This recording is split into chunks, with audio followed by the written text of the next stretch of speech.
John 14:26. But the Helper, the Holy Spirit, whom the Father will send in my name, he will teach you all things and bring to your remembrance all that I have said to you. Praise God for the Holy Spirit.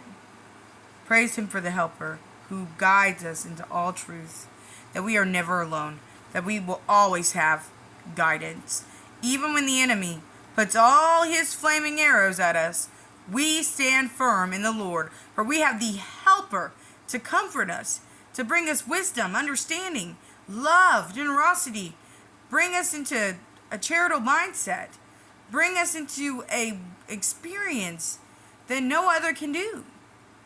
Oh, glory to the Father. Hallelujah. We praise your name today, Father God. We come to you for this great study that you have for us on John.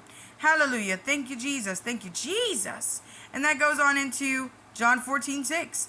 Jesus said to him, I am the way, the truth, and the life, and no one comes to the Father except through me. Hallelujah. And Jesus means that we live as he came to show us to live, to get through to him. Hallelujah. That we must live a life according to what he lived. Even in the struggle, even in the suffering, we know that we must love.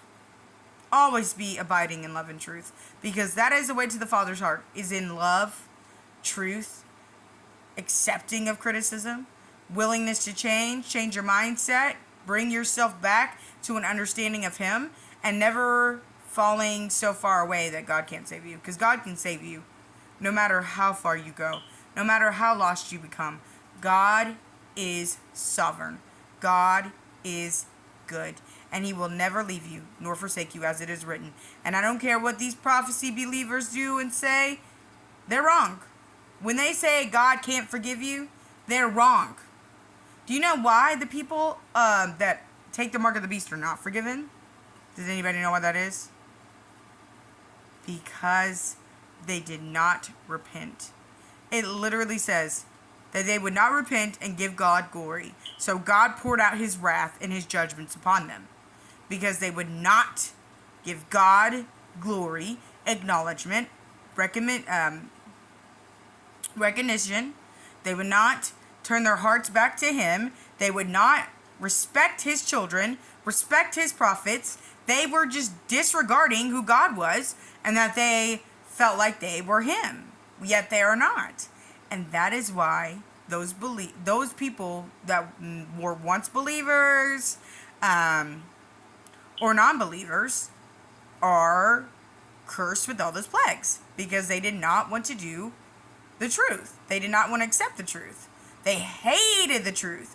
And that's why they were perishing, because they hated not, or they loved not the truth.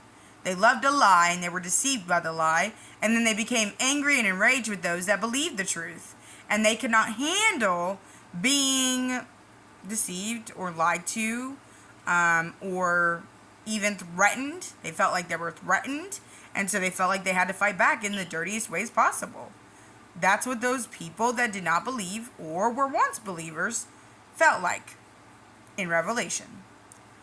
And that's why we're led with that John 14:6, that we have to remember who Jesus is. In our trials and tribulation, we have to remember him in all of our ways, and remember that he went through trial and tribulation too, guys. I know that it seems crazy that, like, did he really? Yes. In the wilderness. That was a trial and tribulation. It was not the Father who did it. It was the devil. He tried Jesus. He tried him and was accusing him and was mocking him and was telling him to provoke the Father. Like, he was doing all this stuff to tempt him into leaving his post, into leaving what God had ordained him to be and do. And that is what makes Jesus so amazing, is that he went through everything we are going through and more. Even if you think, hey, you know what, maybe God doesn't know truly what I'm experiencing right now.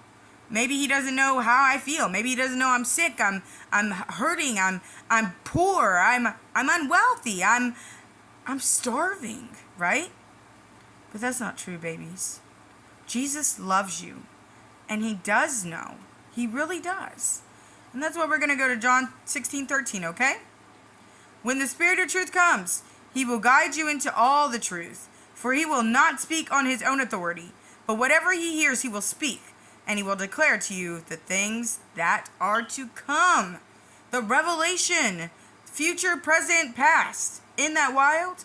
That we will have access to knowing the truth of what happened and how things happened and why truly certain things took place in society and history, and what things will soon to come, and things that are in the present right now in this moment. That the Holy Spirit, when you ask of him, he will tell you. Even if it's hard and sad, he will tell you. He will tell you the truth. He will not lie to you. He will never leave you nor forsake you. He will never lead you astray. He will never abandon his post with you. He absolutely loves you. He would literally do this all over again just to be with you. He regrets nothing of any sort of doing what he did for humanity. He would do it all over again and again and again and again. Because that's how awesome our God is. Hallelujah. Can we give him praise? Give him praise. Hallelujah. Hallelujah. Glory to God. Glory to God. Hallelujah. John 19:11. Jesus answered him, "You would have no authority over me at all unless it had been given you from above. Therefore, he who delivered me over to you has the greater sin." Ooh, right? This one is really sad because it shows how all of us are being persecuted one way or another. Even if you're a non-believer. Isn't that crazy that they go through persecution too? They go through suffrage just like a believer does. Everybody in life goes through tribulation, hardships, and afflictions, whether they believe in God or they don't. It's a journey that we must experience in this human existence. We have to go through the fire to be molded and refined into who we must come out to be. A lot of people don't accept the burn. They don't accept the changing and the manipulation